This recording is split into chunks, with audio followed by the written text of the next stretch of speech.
Thank you. Thank you, Brooke. Can you hear me? Thank you, Brooke, for your beautiful prayer. I am delighted this morning to see all of you here, and I am absolutely honored by the appearance of our distinguished speaker, Najeeba Sayeed Miller. Did I do it right? Okay. She was educated first at a little Quaker school in North Carolina called Guilford College. Then she went to the University of Chicago, where she majored in Arabic, and she graduated from the Indiana University Moore School of Law in 2000. She teaches at the Claremont School of Theology, and she is the first Muslim faculty that they have ever hired.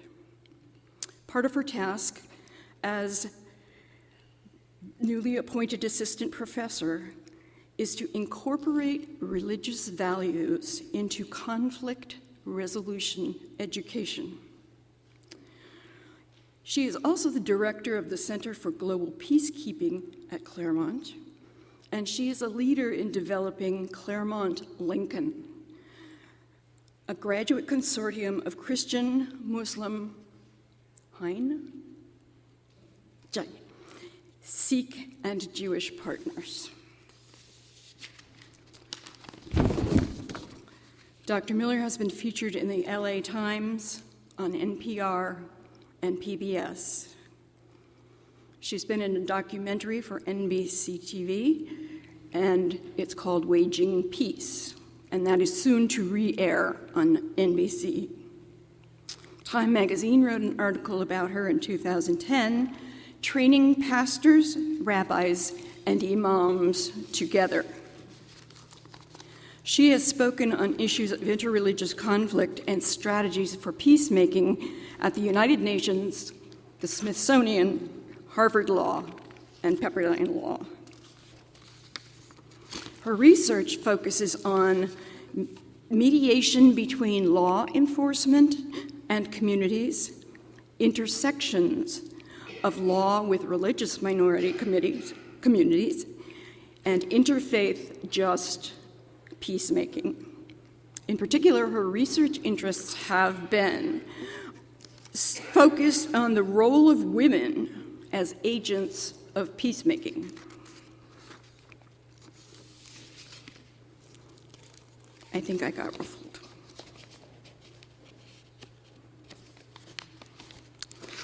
The way that she came to us, actually, is because she, in 2012, she gave a lecture at the La Sierra University. It was the land lecture, and as soon as I heard about that, I became intrigued with her. We became intrigued with her. She has Adventist students at Claremont. She also knows Adventists, and so she's not a stranger to us at all. I think you'll be delighted with her lecture, and I ask you to join me in welcoming her.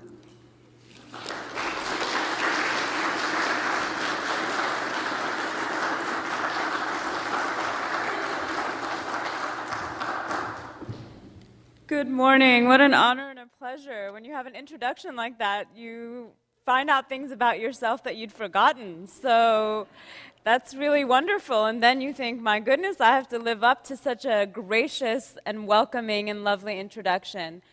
So thank you to the Adventist Forum of San Diego for inviting me. This is really a pleasure. I've had conversations and dialogues, whether it was after the revolutions in Egypt and other parts of the world at Loma Linda, and then also gave the Paul J. Landa lecture at La Sierra University. And we have at Claremont School of Theology just a really deep connection. We have doctoral students writing incredible graduate theses on comparison of Sabbath in Jewish and Adventist traditions, and then we have master's students doing their degree in what we call interreligious studies. So I really feel at home here as well, and It was wonderful to be able to get up this morning. I have been in the last 2 weeks between New York, North Carolina, but it was nice to wake up this morning at 6:30, get in my car, have my 2 children with me, and drive down to somewhere in California and not have to go through security. I get special treatment. So, so I thought I would talk about today kind of what are the recipes for interfaith work? What can we do? Why should we do it? And what delights me about the work? And one of the reasons I was asked to come speak today was to give you a sense of what it means to do this work professionally and also as a researcher. And really one of the places I'm starting is bringing my children with me to another religious space. They've now experienced pretty much so many different traditions. On campus, we have a chapel, and then we have a prayer space where Muslims also are praying. And then my son at 7 years old asked me, "So, Mommy, where are the Jewish students praying?" So they're already aware. But that's part of the reason to do this work is the world is smaller. The world is becoming a place where the stakes for conflict between religious communities are deadly. If we don't begin to do this work, if we don't put our intellectual, spiritual, and theological thinkers and capacities behind peacemaking, the results are really deadly. And so the reason I'm here today is to be able to share with you some of the things that I've done, some of the things that I've seen, and give you some of the ingredients for a recipe for interreligious peacemaking. So I have one of those unique careers that's been blessed to be able to do work domestically.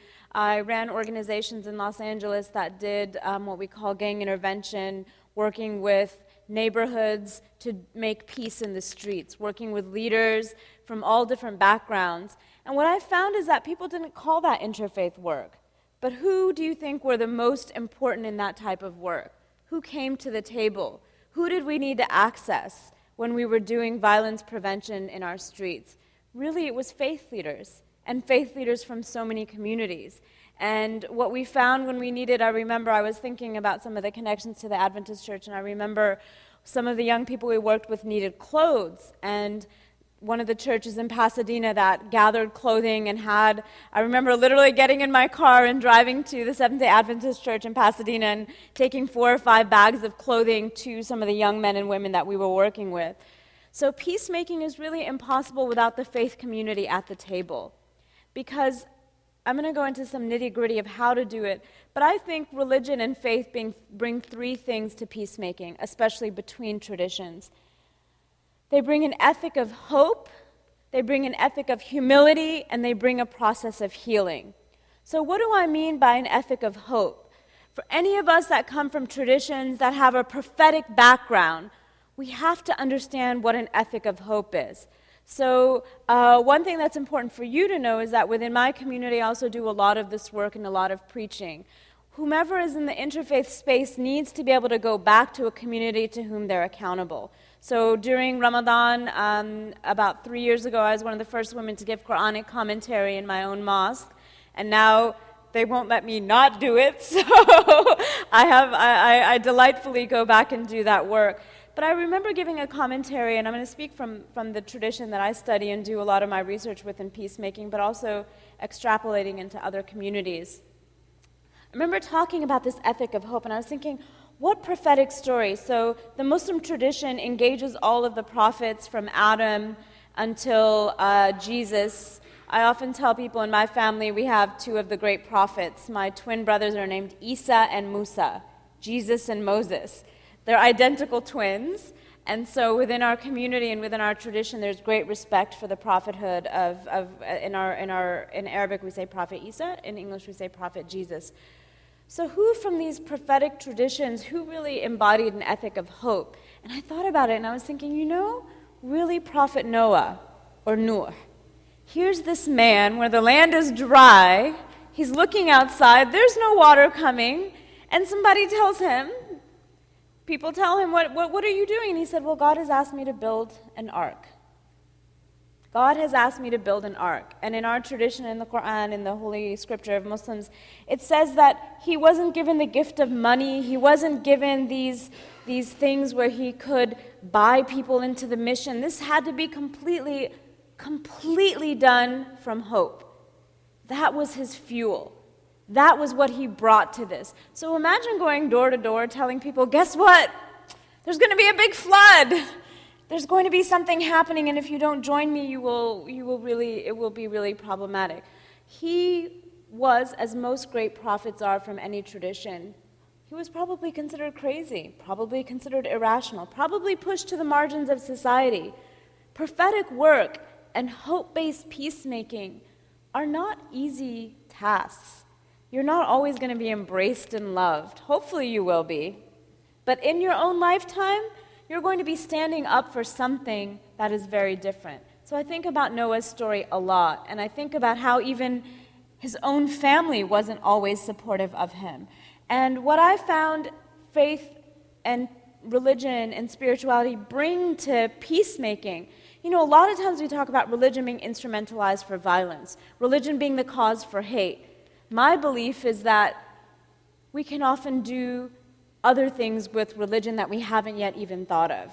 There are parts of instrumentalizing religion for peace we're only beginning to understand. And that's what I do when I engage in my research and in my practice. I say, what from my particular tradition or your particular tradition can bring us together to engage in peacemaking? How have our traditions been part of certainly instigation of violence, but also deeply responsible for the potential for peacemaking? So this idea of hope. So when I go into a conflict situation, whether it's in Los Angeles between people who are on different sides of an issue, whether there's just been a shooting. When I was running an organization in Pasadena, we had 18 shootings in 18 months and bringing together community leaders. If I don't go in and embody hope, if I don't have that spirit of Noah to say, we're going to build an ark because something's going to happen, we're going to do this together. If I don't have that ethic of hope, if I'm not the perennial optimist, as soon as I go in as a peacemaker and I lose that sense of hope, guess what deflates in the room? Everybody's sense of hope goes down as well. So as you think about peacemaking in your context, whether you're doing it with your children, whether you're doing it in your church, whether you're doing it in your community setting, how do you embody that prophetic ethic of hope? How are you living into being hopeful? Because essentially what hope is seeing the world as it can be, but not as it is right now. So someone who has that prophetic sense of hope, someone like Dr. Martin Luther King said, guess what? I see a future that you don't know yet. I see a future that will become your present. I see a future that is possible, but you haven't seen it yet. You haven't seen it yet. You haven't felt it yet. So when I ask my students to talk about peacemaking on the first day of class, I say, tell me, what does peace sound like? What does peace smell like? What does peace look like? What does peace feel like? So I want you to take a second right now and just take a minute and think for a moment. When I say the word peace, what does it mean to you when I say that word? When I say the word peace. Just take a second, close your eyes. Tranquility, yes. Great peace have they which love thy law. Okay, beautiful, beautiful. Any other thoughts on peace when I say the word peace? I usually have my students draw a response because we're not in a classroom setting. I asked you to verbalize. Any other ideas? Euphoria. Yes? Euphoria. Euphoria, beautiful, beautiful. So peace is a feeling. Peace is a feeling. Then we had an answer with peace coming from a sacred space. What else? Feeling very little. Feeling very little. Do you want to say more about that? The ultimate state of peace, I suppose, is death. That's true. So sometimes for it's a really good question. Where do we locate peace? Some of us locate peace in our own bodies, and when there's that cessation of the worry or the trouble of everyday life, some would say that. Some would say that. Some of us locate peace outside of ourselves. What's that? Does someone else want to add? Peace, when I say the word peace, where do you find it, or what does it mean to you? Yes, sir. Virtuous contemplation. Virtuous contemplation. Beautiful, beautiful. So peace almost as an act, this act of contemplation. So peace means so many different things. That's really beautiful, and that's also a way to maintain peace. Yes. I remember a contest was once done where they were asking artists Yes. to depict peace. Yes. And there were many tranquil sunsets and all that. But the winner was a picture of a violent storm where at the shore and the water just crashing against the Right, rocks. right. And within this little crevice were a couple of little birds in their nest sitting calm. That's a beautiful image, and I just taught at Fuller Seminary on arts and peacemaking. So you really brought to light this idea of the movement, the fact that peace is not always a static state, but it's our capacity to be in a conflict and be embodying, in some ways, that ethic of hope. Here's this little nest of birds dealing with an incredible reality out there that may be threatening them, but somehow they're maintaining peace. That's really beautiful. Any other ideas? Yes, sir. Could the concept of peace even exist without conflict? I think that's an excellent question. And what I would recommend to us is, I think for many generations of peace scholarship, we had what we call negative peace. So negative peace means the absence of conflict, this idea of no conflict and no violence. We've now moved into a generation of peacemaking which we call positive peace. And I don't mean positive as in good and bad peace, but this idea of positive peace is, how do we actually build peace?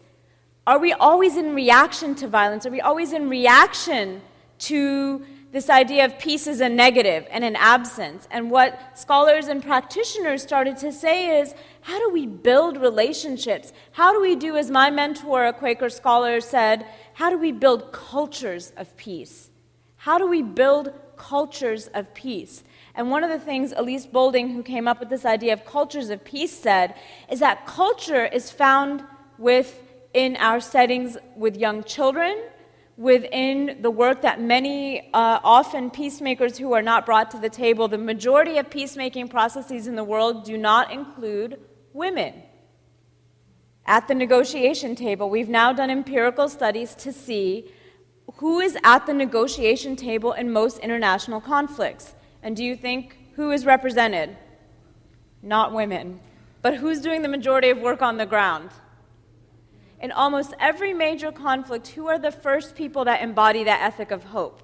Who say, guess what, we don't want to see this reality? Who in most of the bloodiest conflicts are the ones that do it? Any ideas? Mothers, but which mothers? Which mothers from the different sides of the conflict? Mothers who have lost their sons and daughters. Whether it is in gang issues in Los Angeles, San Diego, whether it is in Israel and Palestine, whether it is in Northern Ireland, it has been mothers of those who have lost their children. Because what happens? They know that this is not how children are supposed to live.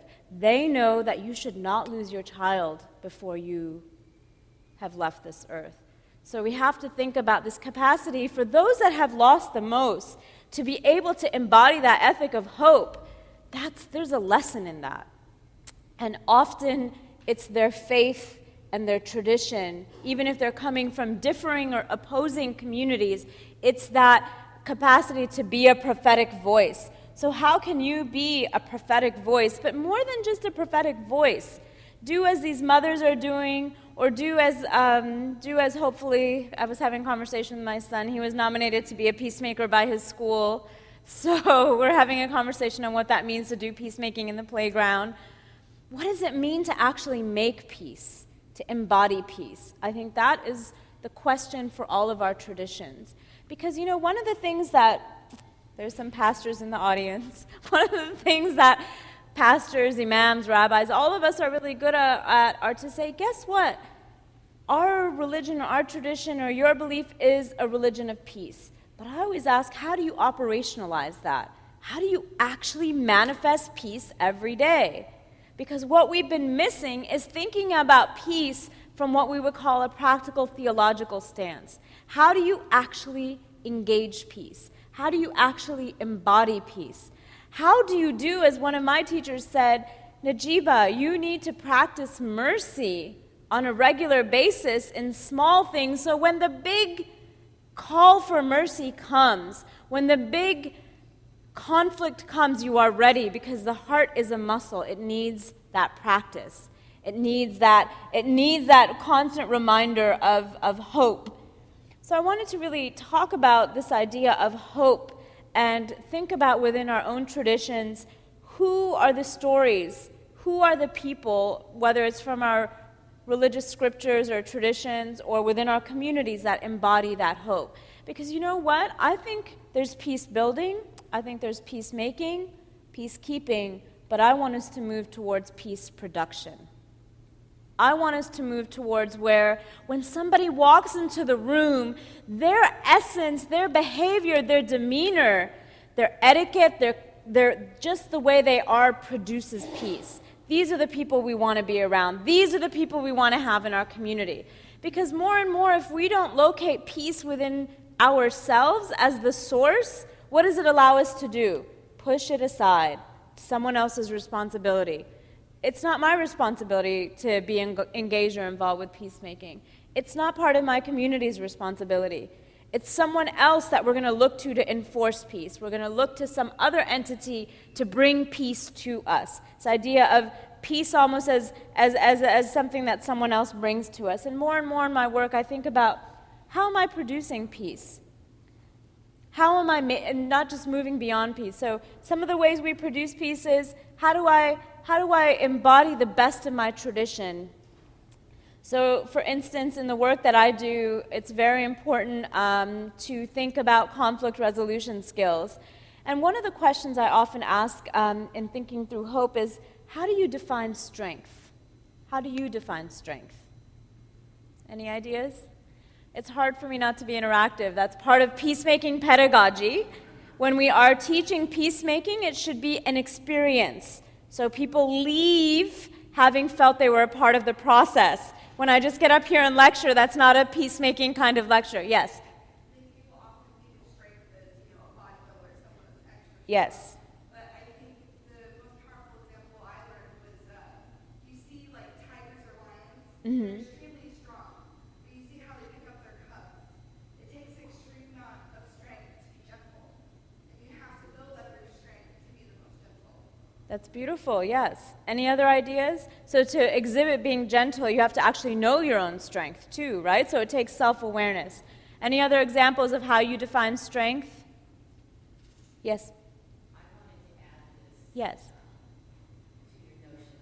Sure. And the word is fullness. Fullness, that's beautiful. And when you choose kindness, and patience, and empathy, the effect in your body is fulfilling.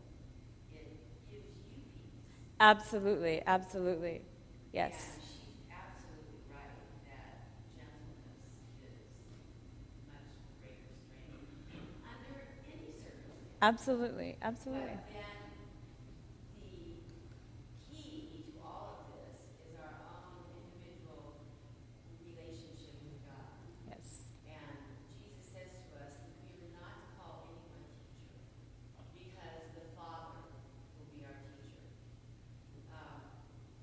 And we don't realize how immediate and complete for our needs, for all of them, this relationship with God, this one-on-one that His Word teaches us to have, and like Noah, obviously, and all the Right. I want to just say one other thing. Sure. And that is that the richest theological discussion I ever had was with a Muslim man on a trip from LA to Sydney.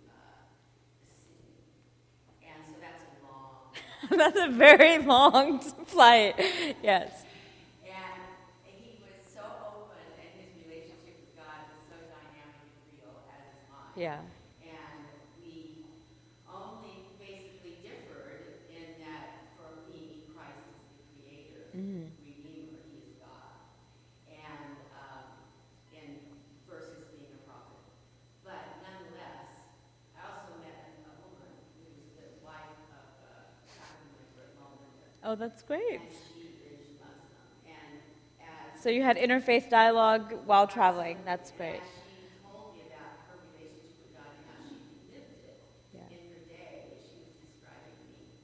So I think you get me to my second point. So the first one was this ethic of hope, of embodying hope, of learning from our prophetic traditions, of learning from our scripture, learning from our practices, how we actually produce peace out in the world. The second thing that I think that spirituality, religion, and tradition bring, whatever our backgrounds are, is this idea of humility. Dr. Miller, can I just, Yes. and we'll start it again. We typically do a question answer at the end. Afterwards. But no, we want to do this. Oh, so sure. what we're going to do is we're going to kind of modify our, because we tape this, and then Sure, people go sure, online no, and they people- share. yeah, We yeah. share this with people all over the country and Yeah, some yeah, around yeah. the world. So we're going to run a microphone around when you When- get when around to we this. do end. something okay. interactive, So this great. gets on the recording as well, and people Wonderful, don't give perfect, up on us. perfect. Okay. Thank thanks. thank you. So I wanted to talk about this ethic of humility. For one to be able to forgive, it means that we put aside what we call retributive justice. We put aside me or my capacity or interest in exacting a revenge.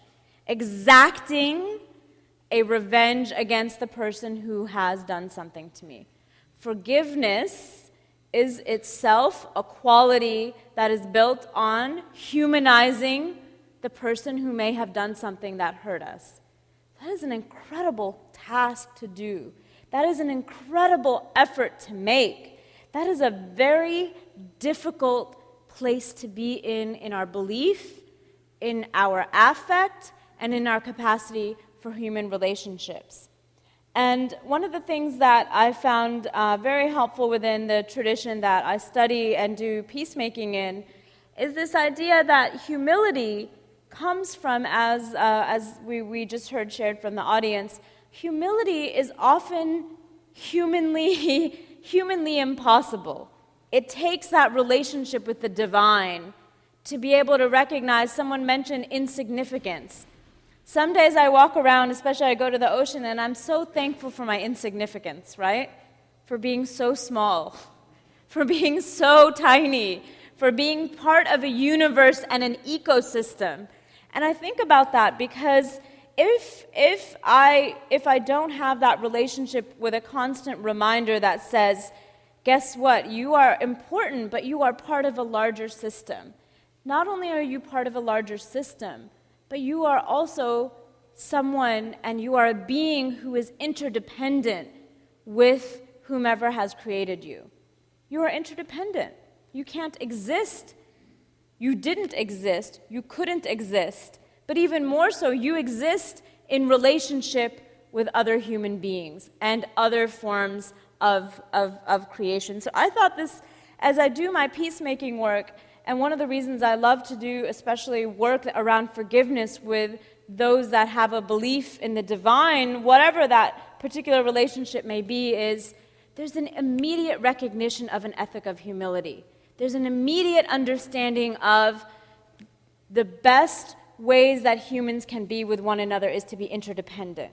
Because if we come from the same source, if we come from material that is equal, if we come from a belief that just me and just you can't exist without being in relationship with something bigger, then I found that the capacity for forgiveness is actually incredibly amplified. So whereas when I work on international conflicts, I was working with a major organization on the ground in one of the bloodiest conflicts in the world.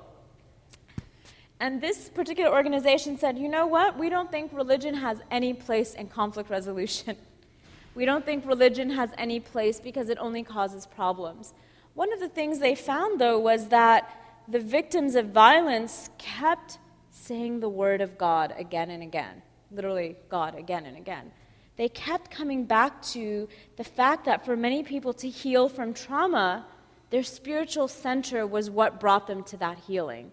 They kept coming back to the fact that when they actually were able to go into the authentic sources of these different traditions, people found tools for peacemaking. So part of the work that I do is based on one of my mentors. He has passed away this year.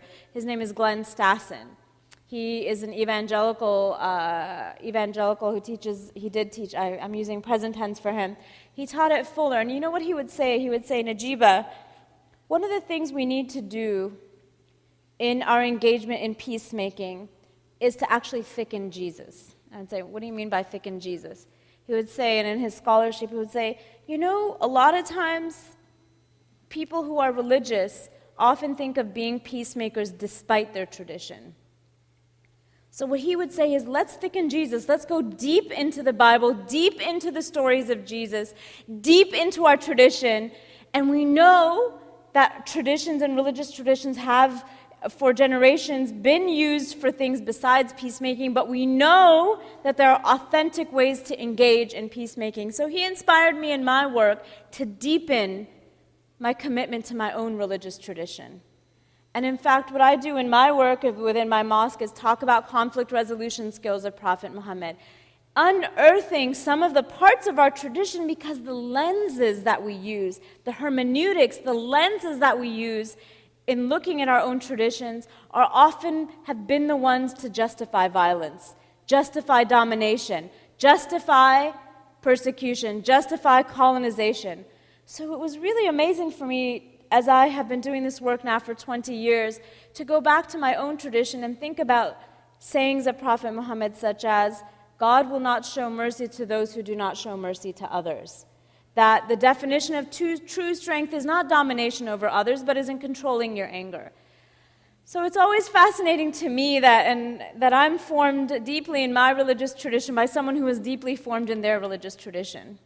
So by someone who is an evangelical Christian, I came back to my own tradition, deeply, deeply formed in my peacemaking. So one of the challenges I wanted us to think about today is, how do you, as a peacemaker, thicken your peacemaking from your own tradition?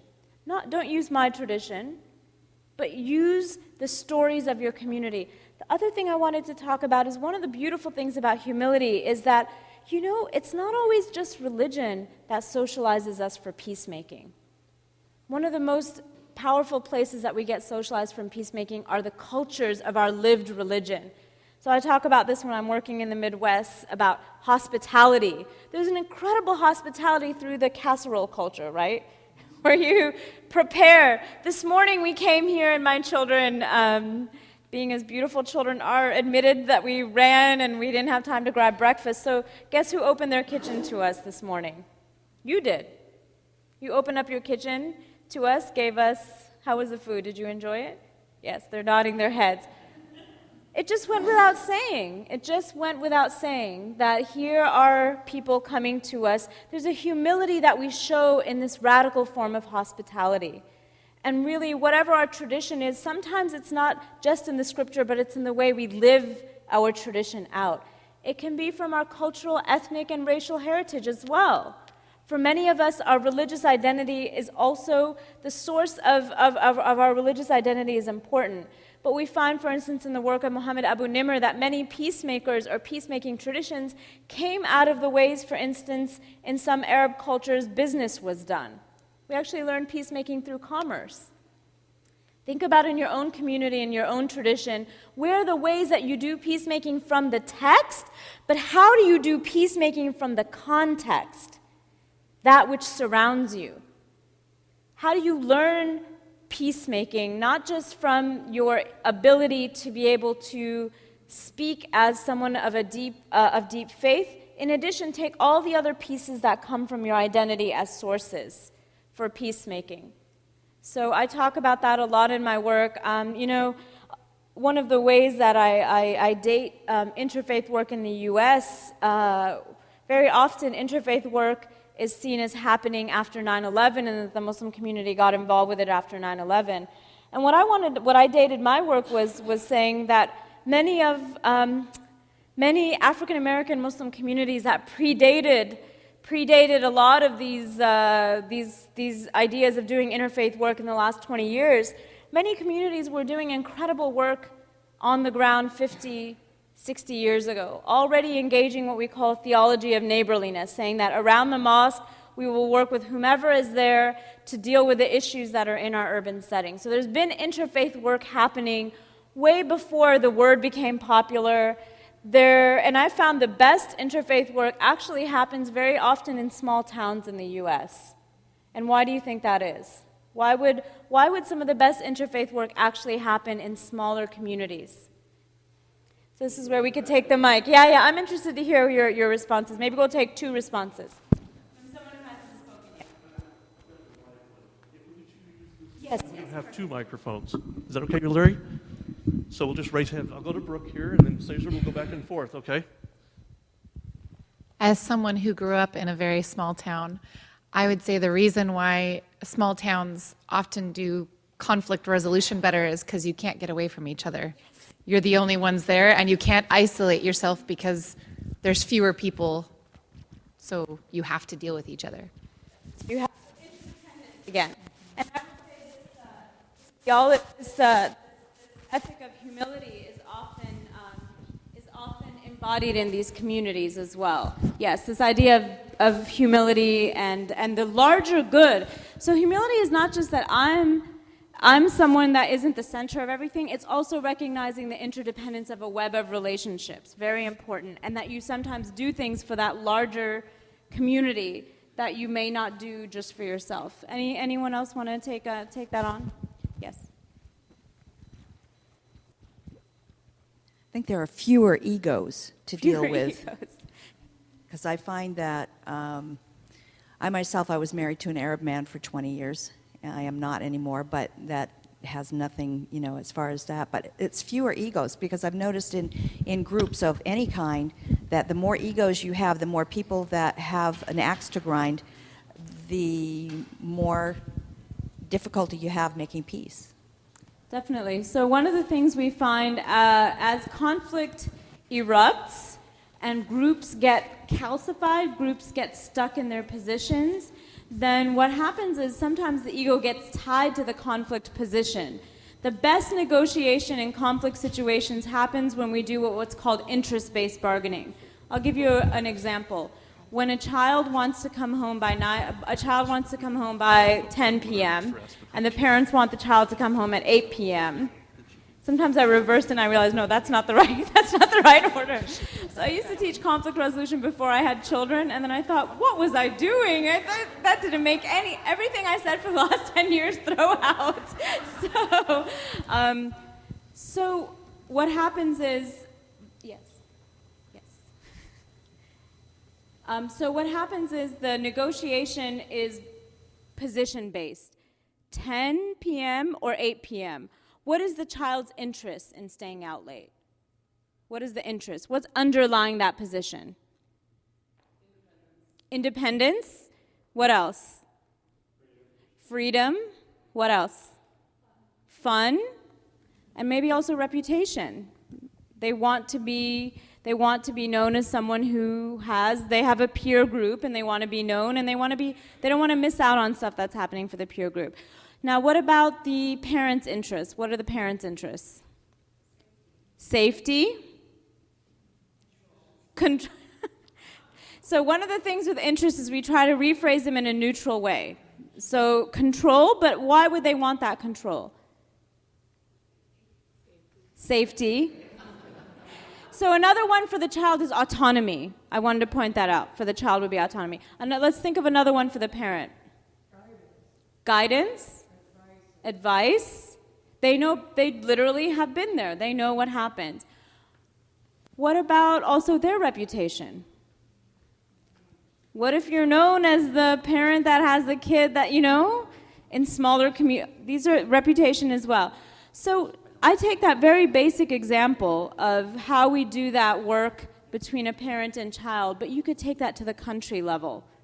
When people articulate positions, what's actually underlying that? Or even if I work a lot in business conflicts, there are these positions that we take, but underlying them are these deeper interests, right?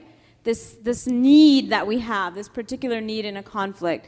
And one of the things that can happen when we do peacemaking is building the trust between the parties to get them to the point where they actually share in interest-based bargaining. And I would say a lot of times in what's considered a religious conflict, the position may look religious, and it can also be intra-religious. The most bloody conflicts have often not been between different traditions, they have been within one tradition. The most difficult conflicts, I tell this to my students as a joke sometimes. I said, you know, one of the good things about working with people of every tradition and doing peacemaking is I realize humans are equally messed up in every community. No, I think it's really important to understand that because it's not just a particular problem to a particular community. Sometimes we get so deeply and narrowly focused that we think it's just our community that faces these problems. But because I'm someone who does congregational conflict resolution around the world, I've come to understand that human nature, when we deal with conflict, conflict is an emotional issue, and we get hardened in our positions. We hold on more to our positions the more threatened we feel. The deeper the trust, the more likely we are to share our interests. So it's really fascinating to me, and I wanted to share that with you because when I work with a lot of communities, part of the deep trauma around it relating to faith and religion is that they will think it's just their particular tradition. But also, we see how God is used in conflicts.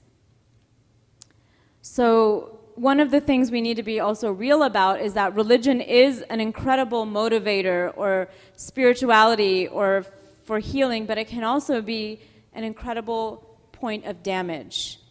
And to justify violence or to justify abuse and use religion as the basis for it can create trauma that lasts for generations. So we see that within violence that's happening, whether it's internationally or locally, but I wanted to talk about that because I think we have to be very honest and very open about the fact that interreligious peacemaking is possible and talk about the resources, this ethic of humility that religion brings to the table, the ethic of hope, but also the realities of the incredible work that still has to be done.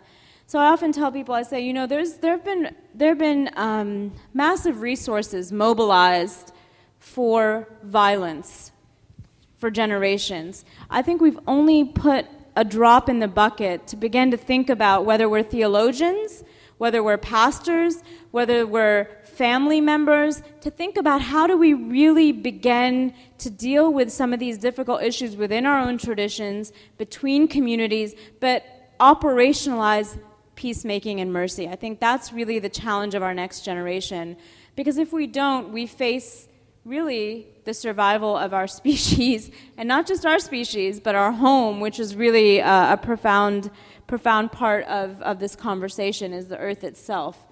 So the last thing I wanted to talk about was this idea of we talked about hope, humility, and the last thing I wanted to talk about was wholeness or healing.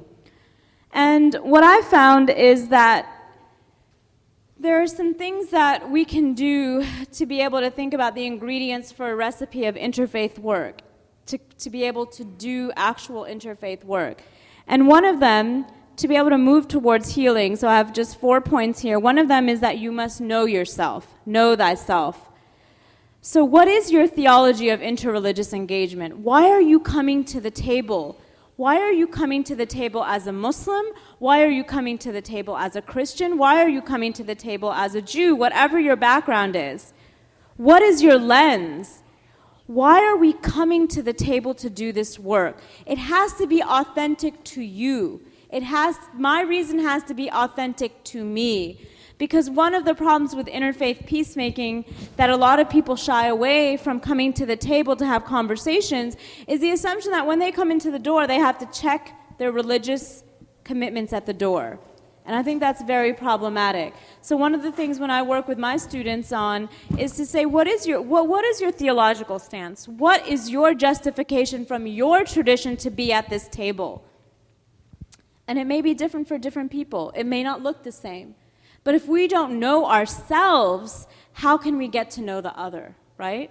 And what I find is sometimes people will come to the interfaith table not knowing much about their own community, and being in a space where their articulation and their capacity to be teachers is often limited. So what is the history of interfaith contact and context in your community?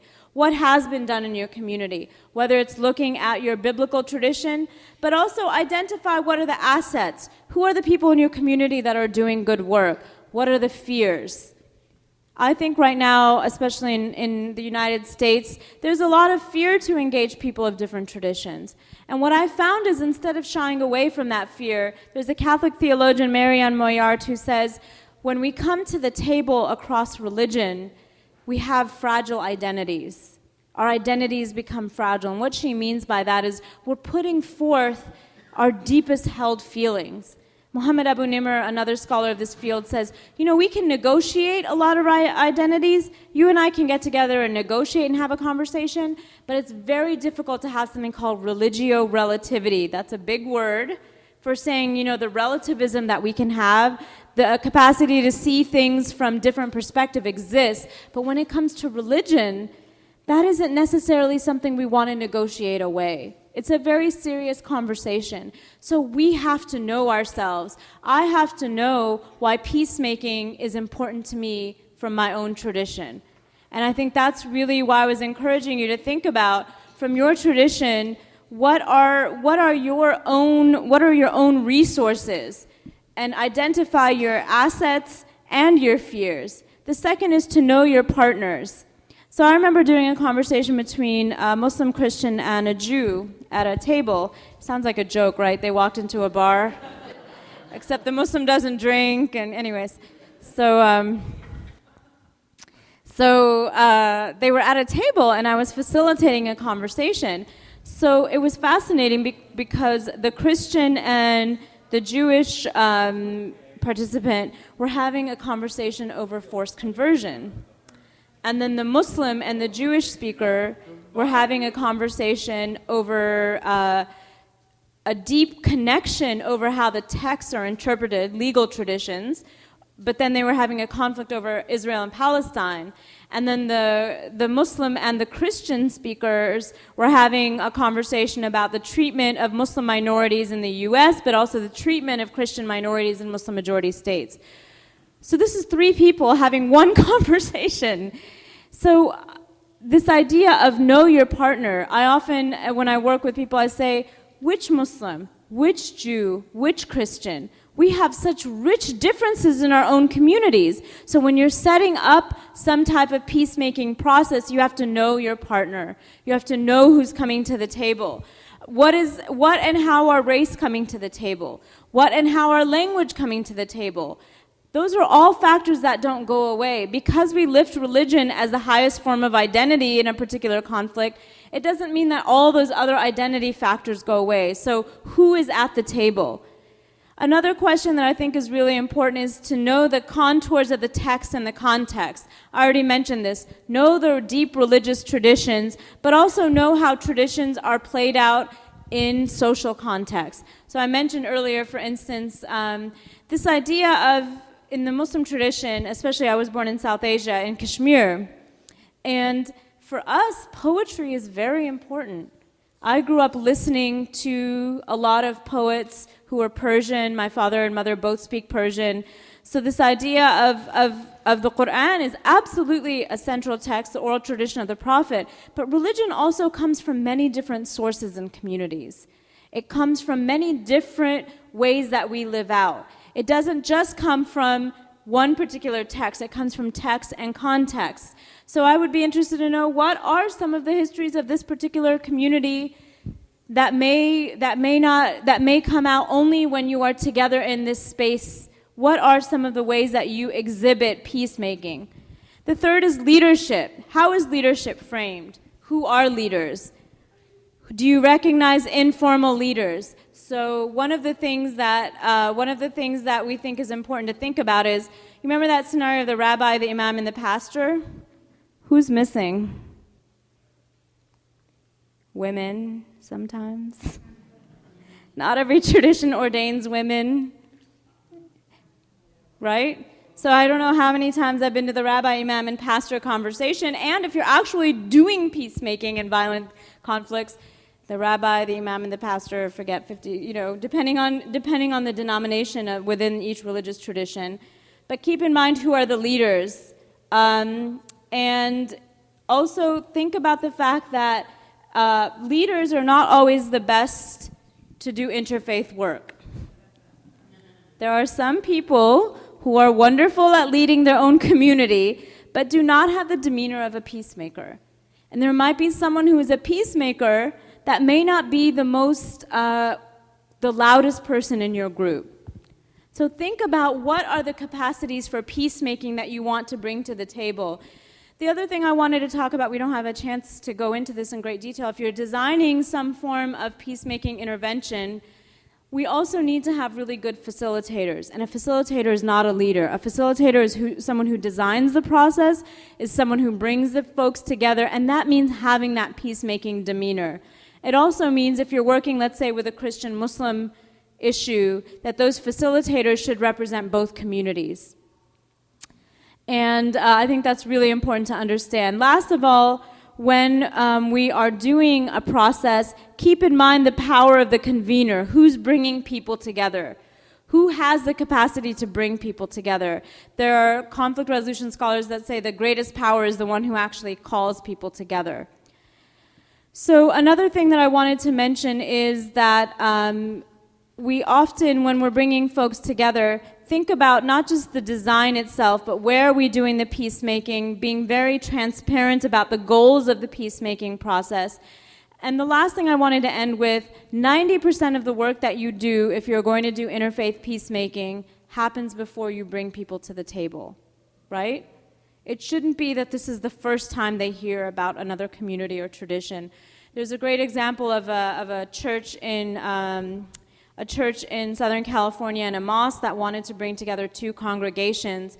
But what happened was the pastor and the imam met together for a year, probably once a month, and had a conversation first. They got to know each other. Remember, know your partners? And what they also did is they went back to their own congregations and taught something about the other tradition. And they also went to each other's communities and talked before bringing the whole community together. It's the work that we do ahead of time that's really important. And one of the things that I learned from some pastors that I worked with is that, it's really important that we talk to each other instead of about each other. And if we're going to talk about each other, what we say about each other from our pulpits is also very important. And I've been thinking about that a lot. It's not always what we say publicly. In a lot of interfaith conversations, a lot of people do what's called out-nicing each other in my work, where they try to say, no, you're great. No, you're great. No, really, you're great. No, really, really. And I think that's one level and layer of work, but it's actually getting to that fear. What are our true fears about each other? It's only when we open the door that we're most afraid to open that healing begins. So I wanted to encourage all of you as peacemakers, don't wait for the big actions. One of the things that I think is so important when I work with my students and I work with young kids is I ask them, name a time that you did something name a time that you did something against someone of another tradition that you felt wasn't appropriate. Name a time that someone did something against you.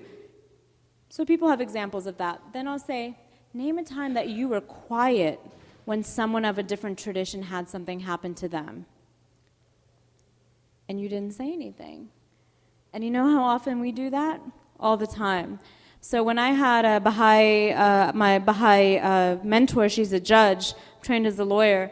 When she called me on the phone, she said, Najiba, right now the Iranian government is discriminating against the Baha'i community. Will you stand with me, next to me, publicly on this issue, being visibly as I am Muslim? And I said, you know what, Judge Nelson, I will. And it was when I stood up, especially for a place where I might face some negative feedback for taking an issue on in that way, I found we have to do more and more training to be able to say, when do we do peacemaking in spaces where we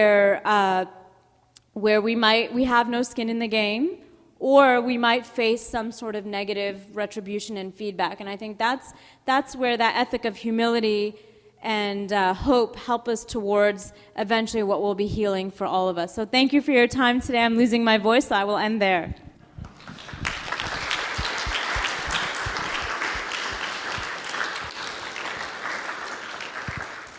We've got about 15, 16, 17 minutes for some questions, and appreciate your speaking this morning. If there aren't any, I think Larry and I have a couple, but let's go to yours first. Yes, we'll bring the microphones back to you. I've one over here, Cesar, and you'll look for one over there.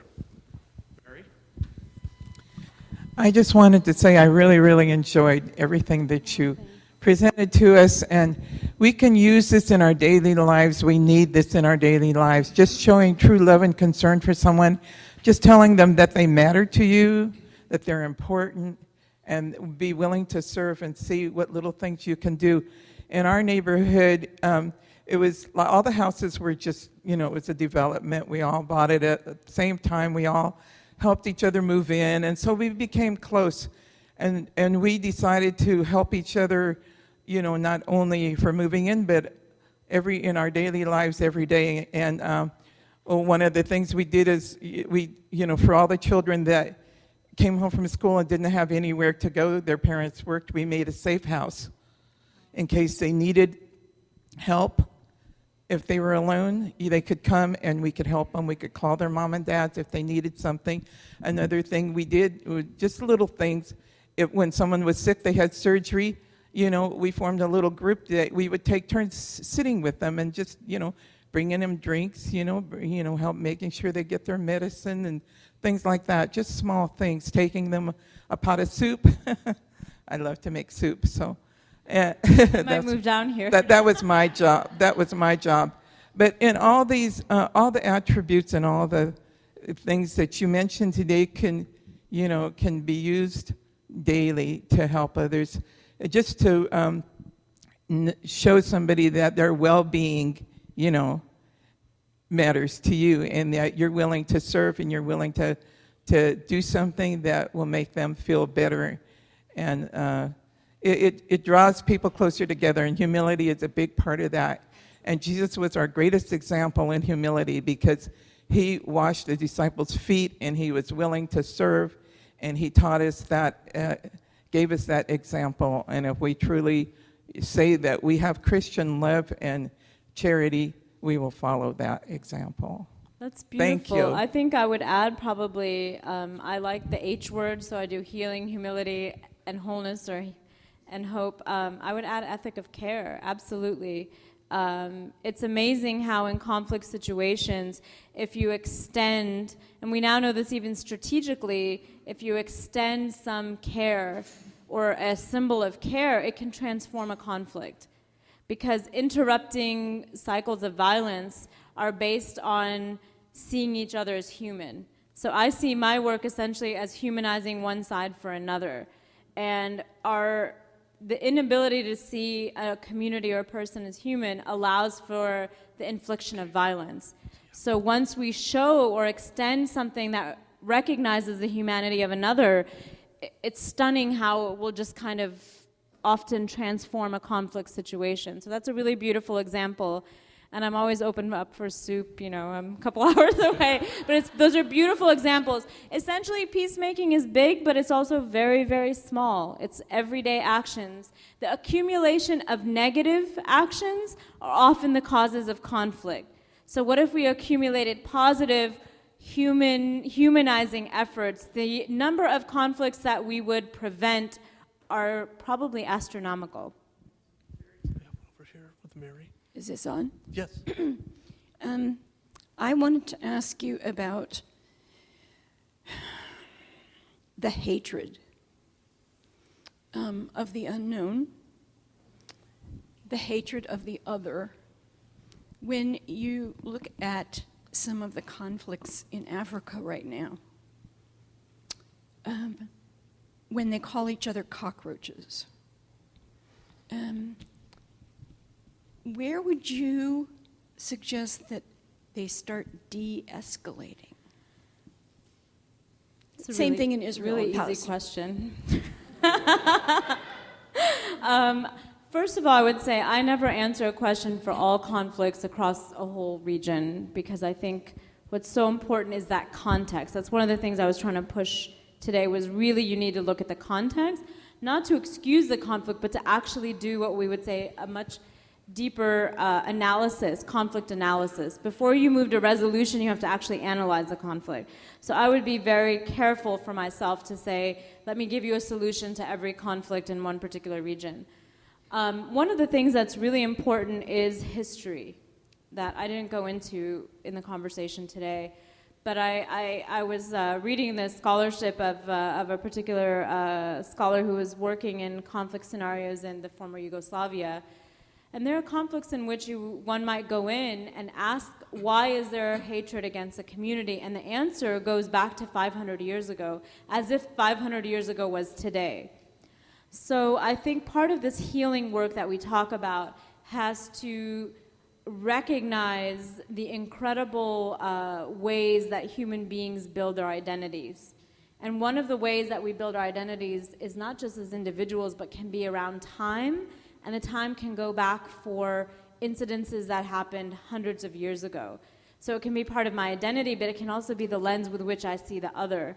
So part of this aspect that you bring up around hatred and the diminishing of the language that we use for another, I would say a lot of it finds its roots in a history that can be very painful. And in particular, there are conflicts where there are identifiable victims and identifiable offenders, but there are also conflicts if they've been going on for a very long time. The capacity to be able to parse out who and how and when, and that's where I think I would say, to be really frank with you, has been a real failure in the peacemaking models. Because the peacemaking models assume that there's accountability that's very clear. They assume that you have one group that has been hurt and one group that's done the hurting. And I think we have to begin to think about, what do we do in conflict scenarios where there has been a mutuality of incredible destruction? And at one time or another, depending on who had more power, there may have been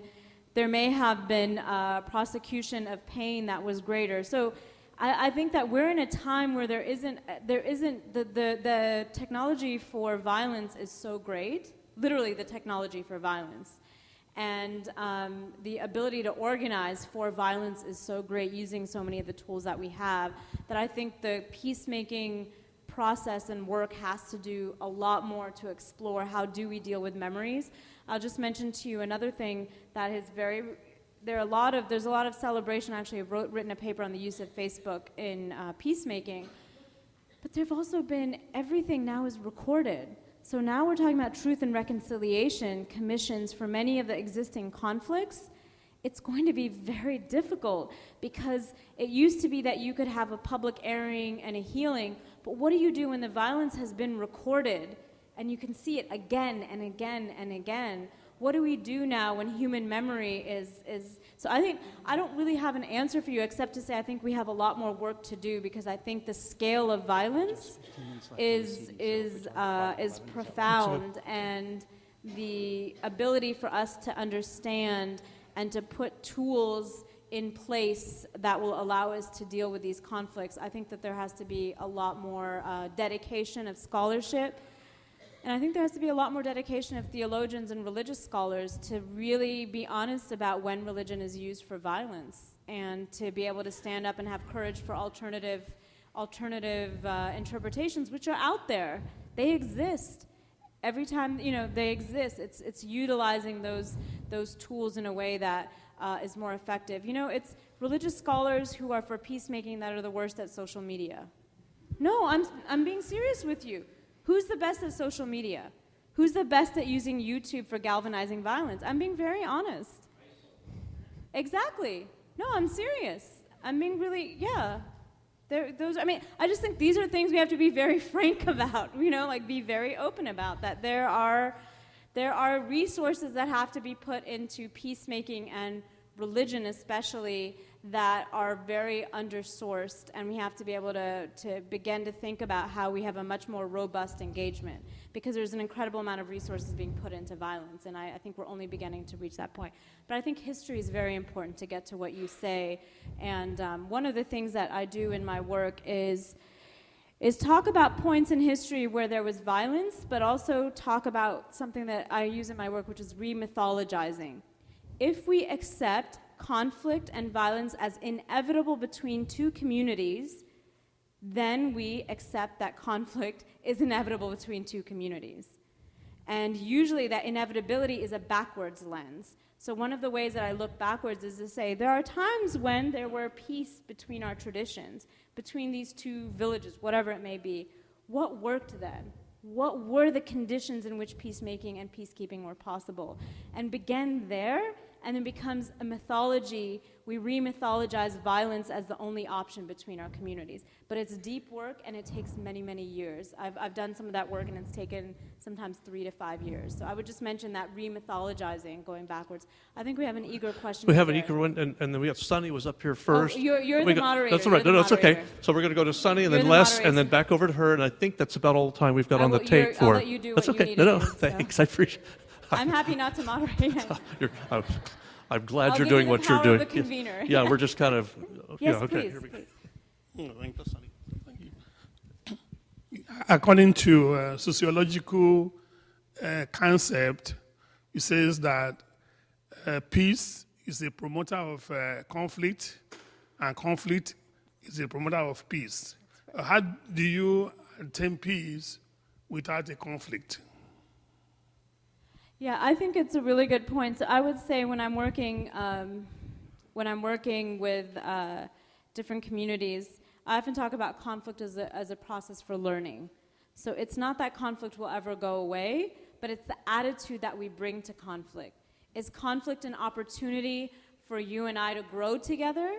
Is conflict an opportunity for me to learn more about you and for me to teach you more about myself? Is conflict a chance for me to learn how much I really trust you, how much you really trust me? Or is conflict an opportunity that presents itself, and instead of learning together, instead of building together, we choose to destroy each other? So to me, it's a question of what is the stance we bring to conflict? Because conflict is necessary for human survival, human learning, human flourishing, because it would be very dangerous to me to say that we have to do away with conflict altogether, that there shouldn't be disagreements. That's why I love the analogy that someone talked about, this idea of conflict being a storm, and that it's this idea of existing peacefully doesn't mean the complete absence of any form of disagreement. Because we've seen what those types of, whether they're theologies, ideologies, when dissent is not encouraged, dissent is necessary for peacemaking. And if there's a peacemaking process that cuts out dissent, then what happens is we see the resurgence of violence very quickly. So especially minority opinions within particular religious traditions. I think that that's been very problematic when we bring, I'll just give you an example. I mentioned earlier bringing Muslims, Jews, and Christians. Which Muslims are at the table? Are there minority traditions within that religious tradition at the table? So I think your question is really important, because sometimes in the interfaith space we could have a Muslim, Christian, and Jew get together, and they could say, I speak for all of Judaism, I speak for all of Christianity, and they won't present or engage the internal conflict in that community. And I think that when we do interfaith peacemaking, we have to think about the fact that is that interfaith space going to allow for some of these conflict realities to come out, differing opinions, or are we going to use it as a space where we beat down minority opinions and have just one majoritarian perspective? So I appreciate your question, because I think it's whether as humans we effectively deal with conflict is the question, not whether conflict will go away altogether. That would be very dangerous. To say if someone thought they had that answer, I think would be very problematic. Yes, sir. Commentators today are saying that America is more divided than it's ever been in history. One word I didn't hear you use today is the word political. In your work, is there any space or room for conflict resolution in politics? We Commentators are again also saying that even in the Congress, the level of civility or dialogue between two different points of view is more uncivil than it's ever been in history. I guess my question is, does any of the precepts that you've brought to us today can be used, and have you used them in the political arena? Absolutely, yes. I think for me, part of the reason I do this work is as an American looking at my own country, thinking of how we deal with an increasingly divided space. So Habermas talked about the public square, where you have engagement of ideas, you have conversations. I think that's a shrinking space. I think Deborah Tannen's work in the argument culture, this idea of if you turn on the television, are we having dialogue? Are people talking, whatever your political persuasion is, and it's whatever my political or your political persuasion, are we making good decisions that include a discussion of the actual, we talked about interests earlier, like the real interests of the different parties in the conflict. And I would say that more and more, sadly, that has become very difficult because the public square is a place of performance now, where everybody's performing. And you know what? They're not performing to each other. They're usually performing to their own audience, right? And it actually pushes us to be more and more polarized in the representation of a position because you're seeking to have a validation that may not actually represent the majority perspective on an issue, again. But it's the loudest, it's the one that's most out there. And so one of the blessings of media has been we have a wide airing of different perspectives, but one of the difficulties of it has been it is that performative space. So I would say, similar to my answer on this idea of engaging history, I think we have to look at the spaces where dialogue is happening and look at the places where we're talking at each other. I don't even think we talk at each other anymore. I think we talk past each other.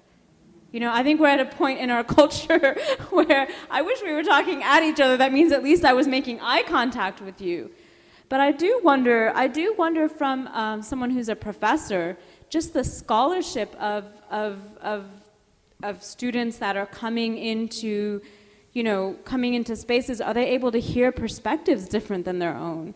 And I worry about that because often now your opinion is considered a valid scholarly perspective, whether or not you've done research, whether or not you've looked at the facts. So I would say, as someone who's very engaged in conversations, I have done a lot of that work bringing people from different political perspectives on a particular issue. You know what's always surprised me about those scenarios? Is even the people who you think would be the most hardened in their position have a far wider perspective. So I think we have to ask, why have we moved to this place in our culture, and who's benefiting from it? I think ultimately that's the question. Who's benefiting from the lack of civil, engaged, and deep, rational dialogue? And I think that's a question I would ask all of us. And if we don't have, if whatever our political persuasion is, I think asking for spaces that we have that engagement, and that's also part of our American cultural value. You remember I was talking about religious values, but I think an American cultural value and modeling that for civility is a profound gift that we give to ourselves, and it's a gift that is part of our culture. And if those spaces are eroding, I think a restoration of that is something that, upon all of us thinking about peace production, is a potential responsibility. So thank you for that question. And it is a big inspiration in my work. Sorry, we've got about 3 minutes left, so a very quick question and an answer. I don't tend to ask quick questions, but I'll do my best. I'll bet you can if you put your mind to it. You mentioned the things we're most afraid of. That I'm most afraid of? No, you mentioned that we really need to ask each other, what are the things we're most afraid of? And when I was 20, I read the Quran, curiously. And I didn't, in one reading, break it down. But I've recently discovered that within the Quran are the words, and within the theology, are the attitude and perspective and principles that are guiding the caliphate, that are guiding ISIS, that are guiding the theocracy, that are guiding Iran. And that the attitude and the crowd's chanting of death to America and death to Israel is rooted in the Quran's directive that the Islamist is superior to the other people who have these different religions. Can we get her to respond to that quickly? Well, because we're literally out of time. How are you going to reconcile it? And Oh, yeah, I've also this is clearly, I mean, this is And I've also another heard lecture unto itself. that they're looking to do a reformation. That Christianity had a reformation, that Islam needs a reformation. But what concerns me is like even the 20-year plan. Where Okay, well, we got a lot there. Let's just get her to break some of this down. Okay. Okay, yeah, Well, I don't, I mean, as there'll be yeah, time. As, I mean, I don't know about a particular 20-year plan, and I think, okay, I don't know about the plan. You know what? So- We've got a lunch that comes after our worship service, Okay. and it's going to start in just a few minutes. And there will be a whole room where you can come and sit and talk with her for an hour or two, or however long your children will let you stay. So do Okay? you want me to Yeah. repeat the question? Quick, if you can quickly respond, So if I you'd like. wanted to Sure. point out that Muslims are about 1 billion in the world. In the United States, the estimate is the number is demographically needs a lot more analysis. I think one of the points I wanted to make when you approach a tradition is to also understand the incredible diversity of opinion within that tradition. And that the source of that tradition, just as much as it has been used for a particular agenda, has also been used for other agendas of peacemaking. So it's one of the profound gifts of a religious tradition. And I would also say that, for instance, this also is tied into the media. Every time there is some form of attack, nearly every Muslim organization will condemn it in the United States. But that's not very sexy for the condemnation, or those of us that are doing peacemaking, of which there are many. That scholarship, that work, that deep engagement with the tradition from a peacemaking perspective doesn't often get a lot of media attention. So, you know, I mean, we could go back and forth theologically. I think there are also a lot of resources in the Quran, verses that say that those who believe in the last day believe in God. Those amongst the Muslims, Christians, and Jews and Sabians, they have nothing to fear in terms of their relationship with God. So I think there are a lot of different ways that we could build on those resources. Khalid Abul Fadl does say that we need, in his scholarship, we need an engagement with the pluralistic verses of the Quran in a very robust way. So that's what many of us are doing, is building a scholarship and a theology based on our authentic resources in our history to be able to have that conversation. And that's what's instigating an incredible amount of work in the US for interfaith work, but also peacemakers across the world. I mean, in every conflict that we've named, there are many peacemakers on the ground from those communities. Unfortunately, they're the ones who, when they step out, are, you know, often dealing with difficulty. But in the United States, I would encourage you to look at the scholarship of a lot of Muslim peace scholars who are deeply engaged in their tradition, and many scholars across the world who are condemning a lot of this violence. But I do think that there's a lot more engagement that could be done, and that could be another lecture of which I did last summer at Duke University, outlining Muslim theology of peacemaking, very distinctly going through the methodology of that process. So I'd be happy to engage that conversation. Well, we thank you very much for being here this morning.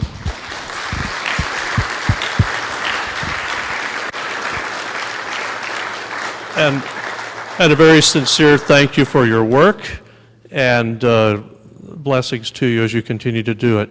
Again, there's worship in the sanctuary. There'll be a meal here after worship, and for those who would like to visit with her around a small table and eat lunch, that'll be an opportunity as well. For me.